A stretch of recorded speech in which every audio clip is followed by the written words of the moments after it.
Aloha. Thank you for tuning in to episode number two, OBS and Gigs certification course. Our first episode was the first go around, but now we are creating short tutorials to aid you to becoming a sound bath practitioner. How are you, OBS? I'm doing very, very well, Christina. How are you? Phenomenal. I live in a big island Hawaiian paradise. So take it away, OBS. So, on our tutorial, we're going to kind of go over the second seven different chakras. And we're going to tonight, wherever you are, we're going to start with the first chakra or the bottom chakra, which is called the Muladhara. And that is also known as the root chakra. It's your foundational chakra. And that chakra basically the vibrations connect to the perineum, and that's where the balance sort of occurs. And the Muladhara or the root chakra is sort of your will. It's the energy of will, and it has to do with survival. The parts of the body that the root chakra are associated with are the teeth, because you need to eat, and your legs, your hips, and your large intestine. It's all about survival, and the celestial body is Saturn for the root chakra. The element is Earth, because, we're tied into the Earth.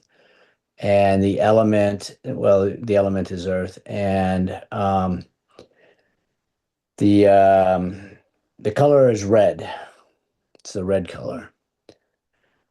So when we chant before we do a sound bath, and if it happens to be a Sunday, we're going to chant lum, Lum, lum, lum, lum, and you can strike the C bowl at the same time as you're chanting, and generally you chant between 3 to 7 minutes, and it just sort of creates this vibrational atmosphere before you start the sound bath. Um, and you try to synchronize your chant with when you're striking the sound bowl. I have a C bowl here, and um,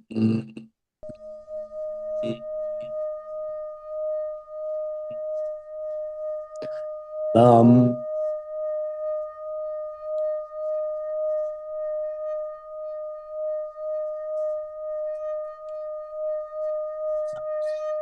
I'll put that down. So, and then when you're doing the chant, you're gonna use a mudra, and the mudra is like this.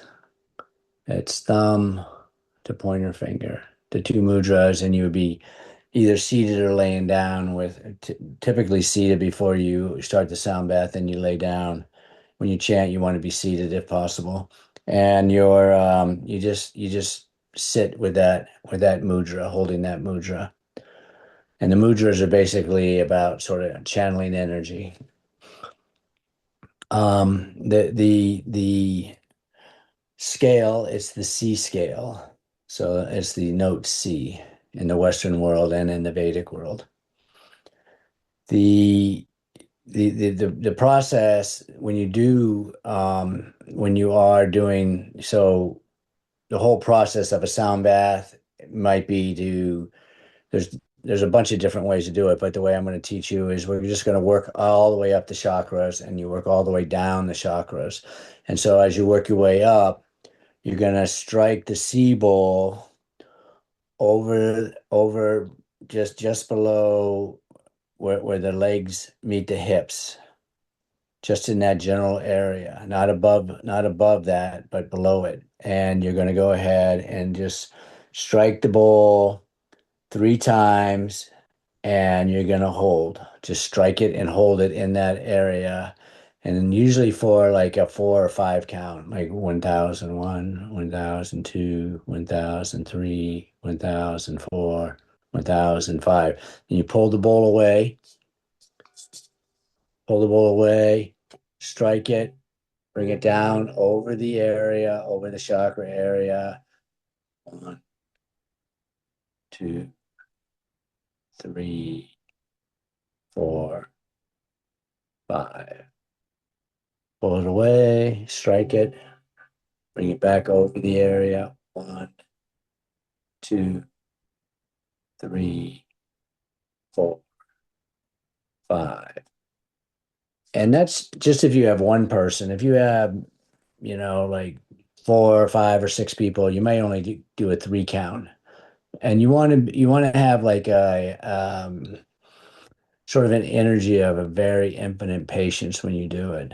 There's no need to rush through any of this. Give the vibration a chance to kind of connect with the person's body and their energy field.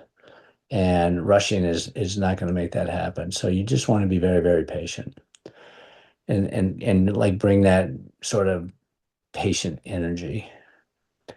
Um,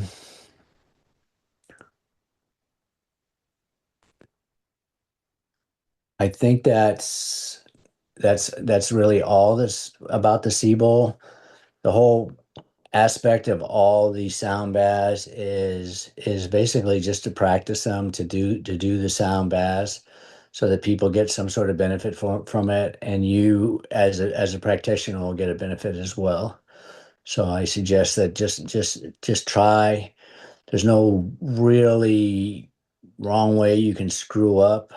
Um, and if you do, and if you feel like you made a mistake or something like that, then you'll just go ahead and maybe not repeat it the next time you do it, which is fine. It's a learning process. So give yourself a lot of space to practice and learn and see how it goes. That's all for me, Christina. Anything else?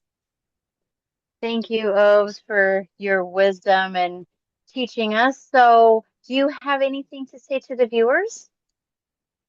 Other than practice, practice, practice, and spread joy throughout the planet, nothing except if you'd like us to help you find a nice set of sound bowls, please email us at the email below. And also, please leave questions and comments. This is Gigs and Oves. We ho. Until we meet again.